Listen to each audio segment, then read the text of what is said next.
The International Monetary Fund, or the IMF, raised its prediction for global growth this year, but it also issued a warning about the risks of inflation and wars.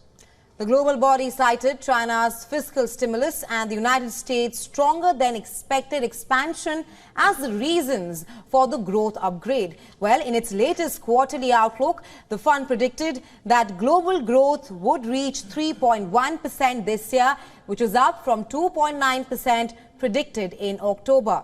The fund left its 3.2% estimate for 2025 unchanged. Still, growth is predicted to be lower than in the 2 decades, that is, before the pandemic, when it averaged 3.8%.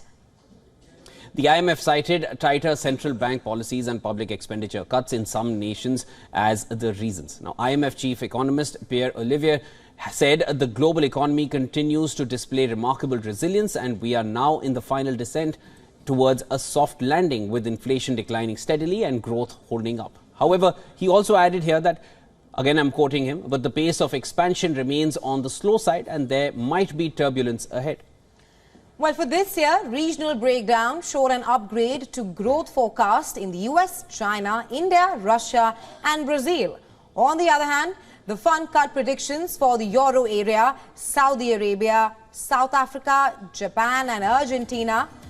IMF warned that 2024 will see a major slowdown in Israel's economic growth as its war with Hamas and Gaza rages on. Well, for the UK, the fund left its forecast unchanged but cautioned on the planned tax cuts in the upcoming budget. The IMF listed several downside risks that include new commodity price spikes brought on by geopolitical shocks and disruptions to global supply chains from the Red Sea crisis. Central banks keep rates higher for longer from persistently high inflation. The fund also repeated its warning about the possible fragmentation of global trade into rival blocs. It predicts world trade growth of 3.3% in 2024 and 3.6% in 2025, well below the historical average rate of 4.9%.